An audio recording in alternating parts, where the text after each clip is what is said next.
Alam niyo ba guys, meron naman akong nakita na bagong utangan na kung saan nga nagpapaloan ito ng 5,000 pesos up to 25,000. Syempre bago to guys, no? Kaya itatry ko muna siya at ipapakita ko sa vlog na to kung anong meron dito sa loan application na to. Kung legit ba talaga na 3 months up to 12 months ang pagpapautang dito. So dito guys, after mo mapanood tong video na to, magdi-decide na lang kayo kung i-loan nyo ba or itatry nyo ba tong loan application na to. So, dagdag pa nila na meron daw silang low interest rate. Sila ay fast approval. Within a minutes lang, pwede mo na daw matanggap yung pera. Siyempre, kung ikaw ay baguhan pa lang sa mga loan application, talagang maeengganyo ka sa kanilang mga advertisement at sa kanilang ipinapakita sa'yo. So, ngayon guys, sa video na to, aalamin natin kung ano ba talaga yung totoo. But before that guys, sa mga gustong sumali sa ating giveaway, huwag mo kalimutang mag-subscribe, i-like yung video na to at mag-comment ka na dyan sa baba para automatic sa next giveaway winner announcement natin is malay mo mapasama yung pangalan mo. Kaya ano pang hinihintay mo? Mag-subscribe ka na, i-like mo yung video na to at mag-comment ka na dyan. Ayan guys, kung interesado ka na malaman itong bagong loan application na nakita ko at kung gusto mong malaman kung magkano nga ba ang pwede mong ma-loan dito, so stay tuned and keep on watching.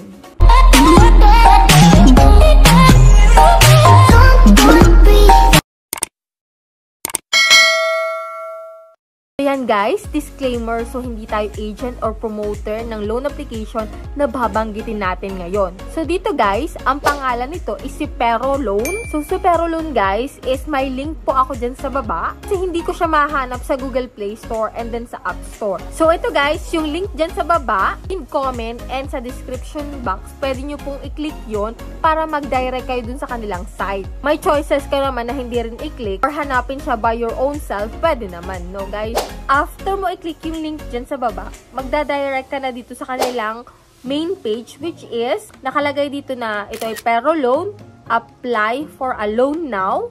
Kung saan nga is 1,000 to 25,000. May lowest term sila na 3 months to 12 months. So dito guys, medyo curious ako kung anong meron dito kay Pero Loan, no? So dito guys, fast approval siya. Within a minutes lang, pwede mo na daw makuha yung pera. At meron siyang low interest rate. So dito guys, click mo lang dito yung compare loans at malalaman mo kung ano nga bagang meron dito kay Pero Loan. So yan yung kanyang pinakang homepage, no? Kung babasahin mo talaga yung kanilang terms and condition privacy policy.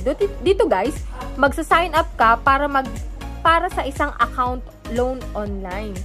So ibig sabihin, kung iisipin mo guys, no? So magsa-sign up ka para makagawa ka ng account sa loan online. Pero loan yung kanyang pangalan. Dito guys, ilalagay mo yung iyong number, mobile number, and then email. And then after nun guys, check mo tong sumasang-ayon. And then magrehistro sa loan online. Medyo nako-confuse ako, no guys, kasi ang pangalan ng loan application na to is Pero Online. Pero ang nakalagay dito is magrehistro sa loan online. So yun, hindi ko na dyan pinansin. So nagpatuloy lang ako guys. So ikinilik ko yung magrehistro sa loan online. And then ito guys yung lumabas. Ibig sabihin guys, dito guys, lumabas itong 6 na mga resultang natagpuan batay sa impormasyon na ibinigay ko. Which is ito yung mga loan application na common. That alam nyo na mga loan application. Ito guys is si Digido, si Moneycat, si Finbro, si OLP or si Online Loan Pilipinas, si Vamo, si Digido ulit. So yan, ipinakita na lahat yung 6 na inire-recommenda sa'yo nung nag-sign up ka dito kay Loan Online na ang pangalan na ngayon is si Pero Online. So dito guys, kung magkiklik ka dito ng isa man lang sa ganito, no, yung mga loan application naman na ito is maganda naman din. Kasi natry ko na itong halos lahat ng ito. Kung baguhan ka pala sa mga loan application na to, so itong si Pero Online, para siyang third party na pag nag-sign up ka, ipupunta ka dun sa mga loan application na recommended nila. Yan, pag kinlik mo si Digido guys, so magdadirect ka dun sa Digido loan application. So confusing yung application na to. Kasi nga, Pero Online yung pangalan, pero pag nagrehistro ka, loan online yung nakalagay. So dito guys, pag ikinilik mo yon, mapupunta ka talaga dun sa application na Digido. So kung maglo-loan ka naman kay Digido, maganda rin naman dito. Kasi dito, sabi dito, get your first loan with 0% interest rate for 7 days. So ito guys, sa kay Digido, nung na-experience ko naman to, 10 days yung first loan ko, mataas naman siya. And then, after mo mag-second loan, 30 days na siya. And then, dito ang kagandahan, kung ilang araw lang nagamit mo yung pera, yun lang, hanggang dun lang yung interest na ikukwenta nila na babayaran mo. So, dito guys, naman kay Moneycat, yan, 28 days tong si Moneycat. So, dito guys, nung natry ko si Moneycat, napakabilis niyang mag-release ng pera. Yun nga lang guys, napakataas ng interest na pinapatong dito.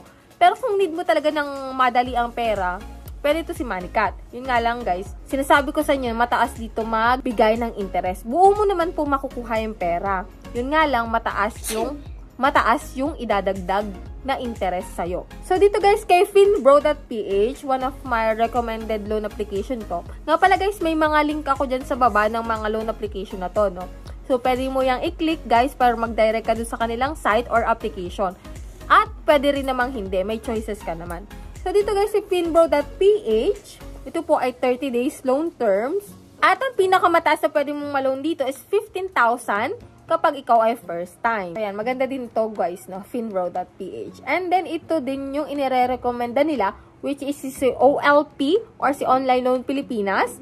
Pinakamataas na halaga dito na pwede mong ma-loan is 7,000 pesos pag first time ka. At alam nyo ba guys, madali dito mag-release ng pera at direct sa GCash mo. Kasi dito guys, yun nga lang, sa OLP, 10 days lang din. And then, sa reloan mo, second na pag-utang mo dito kay OLP is 30 days na.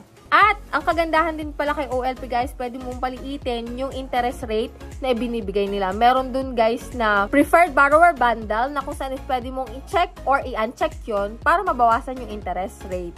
So, ang next dito, guys, is si Vamo. Ang pinakamataas na halaga na pwedeng ipautang sa iyo is 30,000 pesos. Syempre ito guys, medyo pag malaki talaga yung pwedeng ipautang sa iyo, medyo mahirap ding mag-apply. Sa atin is si Digido ulit. So yun nga, 10,000 ang pinakamataas na halaga na pwedeng ipautang sa iyo at almost the same din siya ni OLP, no? So, yan lang guys yung about dito kay Pero Loan. So, hindi talaga siya yung direct na uutangan mo, which is siya ay third party lang ng mga loan application na inire-recommenda sa'yo. Kapag nakita mo to sa Pero Loan, so, sigurado na ipupunta ka lang kay Digido, kay Moneycat, kay Finbro, kay OLP, kay Vamo.